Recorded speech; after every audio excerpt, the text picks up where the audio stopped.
Assalamualaikum warahmatullahi wabarakatuh. Perkenalkan, nama saya Clarinta Gita Pradian dengan NIM 220512040001 dari kelas TIA 2022. Pada video kali ini saya akan mensimulasikan protokol ARP dan cara kerjanya dengan menggunakan Cisco Packet Tracer. Nah, sebelum melakukan simulasi, jadi ARP ini adalah Address Resolution Protocol, di mana dia merupakan sebuah protokol dalam TCP atau IP Protocol Suite yang bertanggung jawab untuk melakukan resolusi alamat IP ke dalam alamat media akses kontrol atau MAC address. Nah, nantinya di sini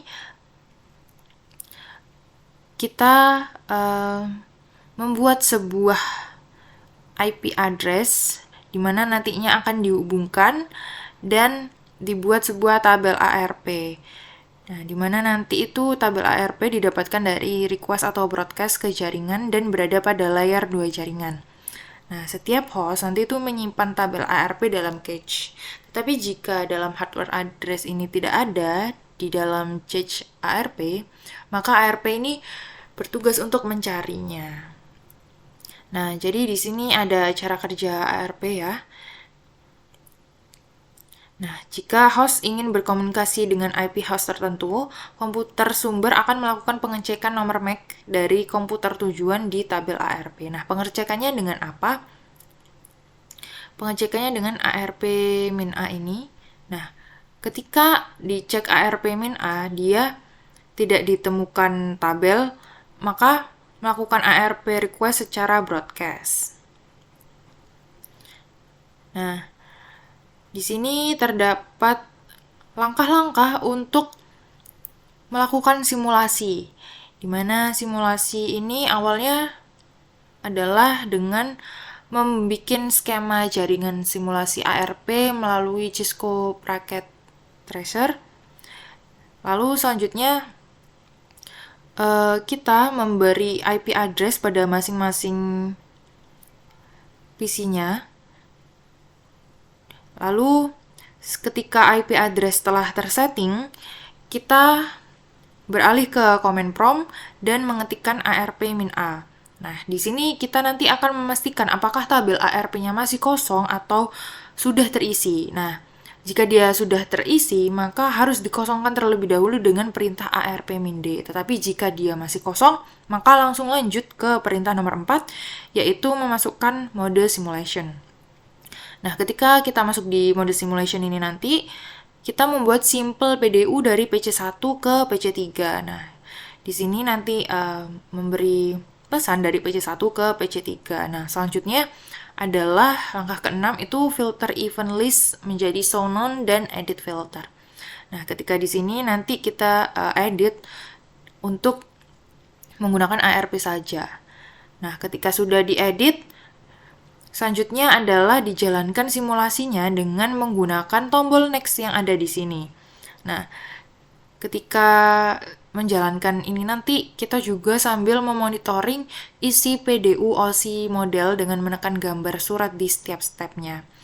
Nah, ketika nanti stepnya sudah jalan sampai habis dan sampai muncul tanda centang dan proses ARP sudah komplit dan kita akan mengecek ke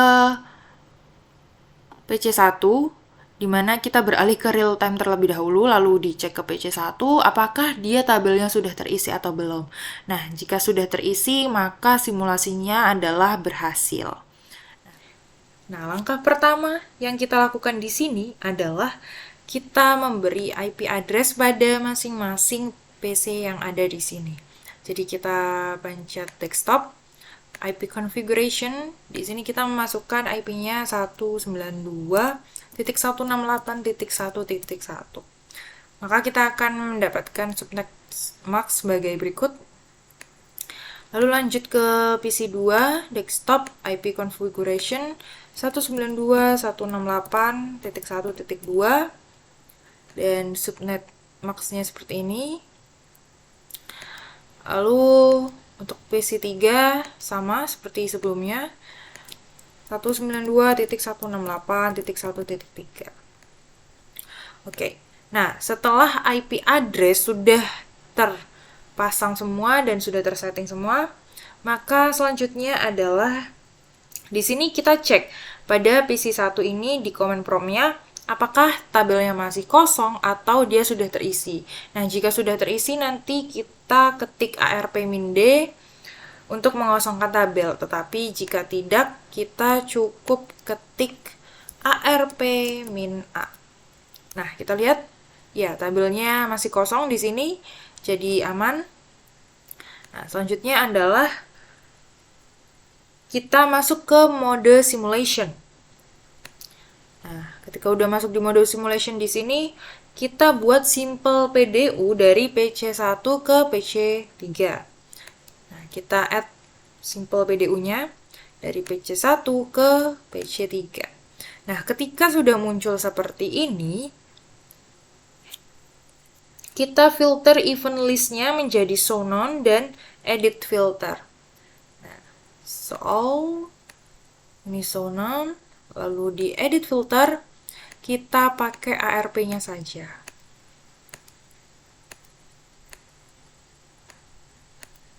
Nah, ketika udah pakai ARP-nya saja, maka lambangnya akan jadi seperti ini nanti. Nah, setelah udah jadi seperti ini, kita ketik tombol next di sini untuk menjalankan simulasi dan diamati setiap prosesnya serta dimonitoring isi PDU OSI modelnya dengan menekan tombol surat di setiap stepnya. Nah, kita coba di next. Nah, jadi pesan tersebut dari PC1 dikirim terlebih dahulu ke switch, lalu dari switch dia akan menyebar ke PC2 dan juga PC3. Walaupun tujuannya di PC3, tetapi PC2 juga menerima pesan tersebut. Tetapi dia tidak menjawab pesan tersebut karena bukan PC2 tujuannya. Jadi, yang menjawab adalah PC3 karena memang PC3 tujuannya. Tetapi PC2 tetap menerima pesan tersebut. Lalu, kita cek di sini. Nah, di sini dia tetap menerima, tetapi tidak menjawab. Nah, di mana ARP paket ini dari IP address PC1 dan destinasinya adalah ke PC3. Nah, kita lihat di sini. Nah, sedangkan di PC3 dia menjawab, di mana dia IP address-nya adalah PC3, ini 192.168.1.3, di mana dia destinasinya adalah dari IP di PC1. Jadi dia menerima dan juga menjawab pesan tersebut karena memang dia adalah tujuannya. Nah, selanjutnya kita next. Nah, setelah di next, pesan yang udah diterima di PC3 dikirim kembali ke switch. Selanjutnya dari switch dikirim kembali ke PC1 dan diterima oleh PC1 dengan tanda centang seperti berikut. Nah, di sini sudah tertera bahwa paketnya itu dari PC3 dengan alamat IP seperti berikut dan destinasinya adalah dari ke PC1 gitu. Nah, ketika proses ARP ini sudah komplit, sudah diterima dengan baik, maka kita kembalikan ke model real time. Nah, kita cek di PC1, apakah tabel ARP-nya sudah terisi atau belum. Dengan cara command prompt tadi, arp-a. Nah, ketika sudah muncul seperti ini, udah ada internet address, ada physical address-nya juga, dan juga ada tipenya di sini, maka tabel udah terisi dan simulasinya berhasil. Nah, sekian simulasi ARP dari saya. Kurang lebihnya mohon maaf. Wassalamualaikum warahmatullahi wabarakatuh.